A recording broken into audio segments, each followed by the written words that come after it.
Bonjour, bienvenue dans l'émission Entreprendre Diaspora sur Cine People. Aujourd'hui, nous recevons la belle Adama, qui est auteure et présidente d'une association. Bonjour Adama. Bonjour Mimi. Comment ça va? Ça va et toi? Tu peux te présenter? Oui, alors je suis Adama, j'ai 34 ans, d'origine sénégalaise. Je suis née, j'ai grandi à Nanterre et j'ai créé une association de théâtre avec des amis dont je suis la présidente. À côté de ça, j'ai écrit un livre, donc je suis aussi auteure. Top. Tu peux nous parler un peu de tes activités de théâtre? Oui, bien sûr. Alors la troupe de théâtre, elle s'est vraiment créée à la sortie du lycée parce que moi, voilà, j'en avais fait au théâtre avec mes amis et on voulait continuer sur cette voie-là parce que c'est devenu une passion, clairement.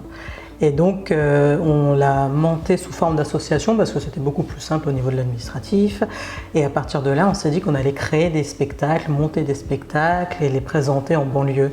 Donc, on a fait beaucoup de représentations dans Nanterre et dans Colombes.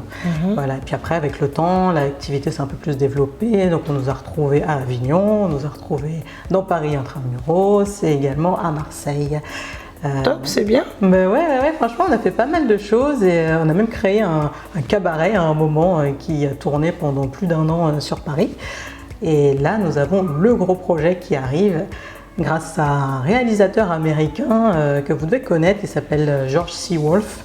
Et il a créé réalisé le film Le Blues de My Renee. D'accord. Voilà, c'est un film qui a été nominé aux Oscars et donc il nous a autorisé à traduire sa pièce et à la créer et à la monter en France.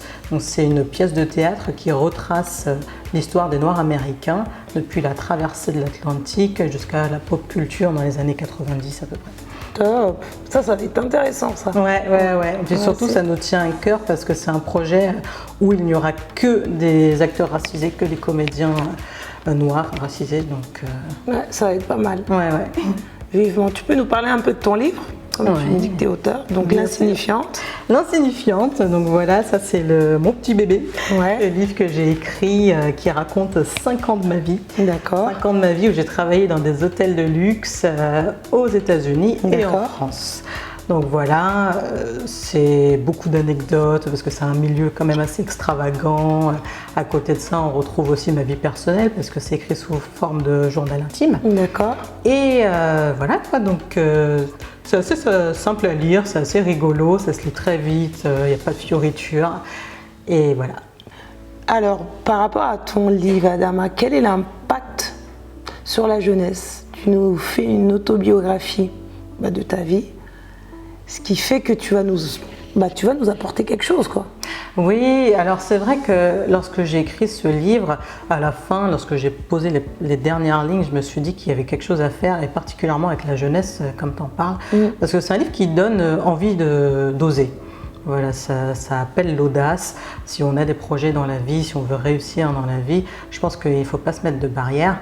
Et je trouve que nous, particulièrement, on a besoin de savoir qu'on doit se battre pour ce qu'on mérite, qu'on doit se battre pour obtenir les choses qu'on veut, pour devenir nous-mêmes. Et lorsqu'on a des rêves, il faut absolument essayer de les atteindre. Après, à côté de ça, il appelle aussi à l'humilité parce que souvent, lorsqu'on traverse des choses dans la vie ou, je sais pas, par exemple, quand on devient connu, on a tendance des fois à ce qu'on dit prendre le melon. Et surtout, quand on voit le titre, ça appelle vraiment à garder les pieds sur terre malgré qu'on réalise des choses. Rester simple. C'est important. Ouais. Alors, et on peut trouver le livre où? Alors le livre, on peut le retrouver soit sur le site de la maison d'édition La Quintristanaise, d'accord, sinon en commandant dans toutes les librairies. Ouais. Et en physique, on peut le retrouver donc chez Présence Africaine, chez Les Folies d'encre et chez L'Harmattan. D'accord. Et quel est le message que tu veux véhiculer par rapport à un entrepreneur qui souhaite se lancer Ouais, alors du côté entrepreneurial, c'est vrai que moi j'ai décidé de me lancer et d'essayer d'ouvrir une boutique au Japon. Donc ça va être dans le milieu de la mode, dans le milieu du luxe. Et c'est vrai qu'il ne faut pas se poser de questions. Je pense que quand on a une idée et qu'on pense qu'elle est viable, il faut se lancer et ne pas se dire bon, ça va peut-être rater. Comme je disais un peu plus tôt, des fois je pense il y a deux types d'entrepreneurs. Donc on va trouver, on va dire, un type d'entrepreneur qui va se lancer en ayant un filet de sécurité, en se disant bon, au moins si je rate, je vais pouvoir retomber sur mes pattes. Et après il y a l'entrepreneur qui se lance sans filet de sécurité et qui n'a pas le choix de réussir. Il est obligé de réussir. Donc il n'y a pas de...